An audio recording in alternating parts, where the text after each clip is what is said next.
Hi there YouTube. I'm here with my dogs in this country park in Cheshire again.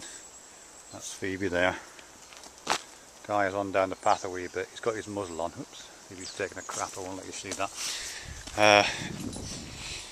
What was I going to talk about? Oh yeah, it's about dogs and scent. Because obviously dogs have got this fantastic sense of smell, haven't they, you know. My dogs are always sniffing around at the base of trees or fence posts or just patches of ground. And sometimes they seem really interested in it, and it's all I can do to get them to come away from something. And you know, I know dogs' nose is something like 20,000 times more acute than our sense of smell. But it's funny, the sense of smell, isn't it? Cause it's you know, because obviously when a dog's doing that, when it's sniffing around like Phoebe's doing now, she's sniffing where other dogs and other life forms, I guess, have been. In fact, she's always, you know, she's always sniffs where another dog's done a wee, that kind of thing. So she's definitely tracking the passage of other dogs, but it's delayed in time. You know what I mean?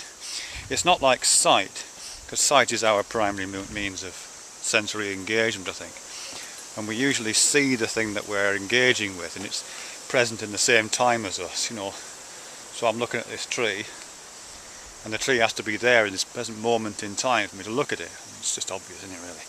But that's not the same thing with scent. When a dog sniffs at the bottom of that tree, it's sniffing something that was there yesterday or the day before or last week or well, I don't know, it could have been years ago for all I know. You know, it could have been a long time ago. So they're always kind of engaging with the past in a way that humans don't, and particularly with other dogs, I think, because obviously other dogs, you know, dogs are social animals, and they're very interested in what other dogs are doing. And I think what's happening there, I don't know exactly what they're picking up. I'm guessing the kind of things they could pick up from the scent of another dog is things like its gender, sex, whatever.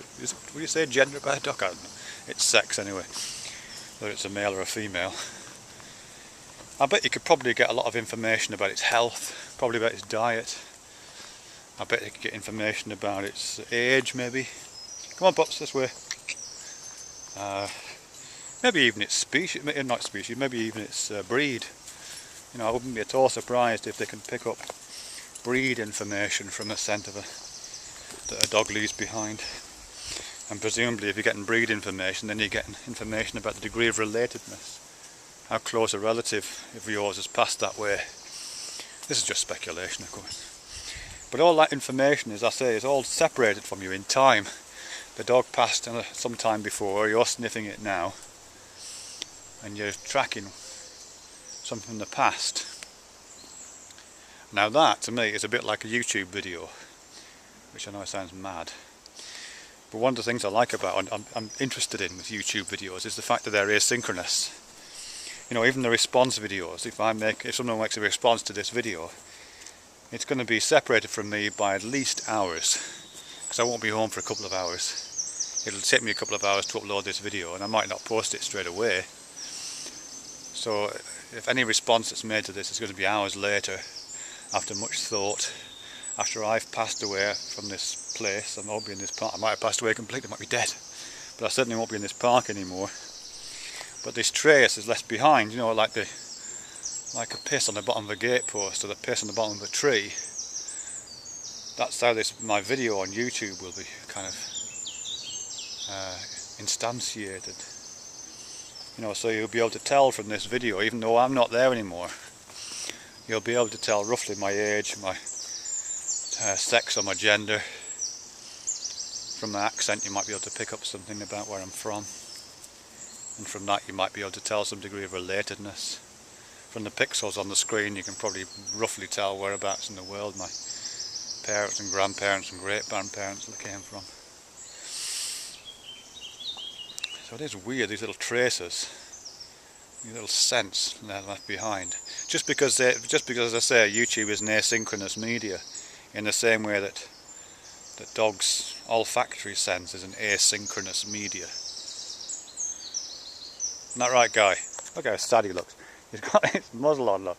He's so forlorn. He's so forlorn. Poor little fella. He has to be like actually bit someone, so he's under a court order.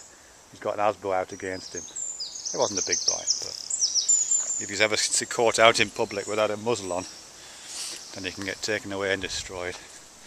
So I do occasionally take him to fields where there's absolutely no one about, completely deserted, and take his muzzle off. But I do wonder if his muzzled state is affecting his ability to scent things. I don't know if it would or not really. Anyway, that's that. Yeah, YouTube. An olfactory medium.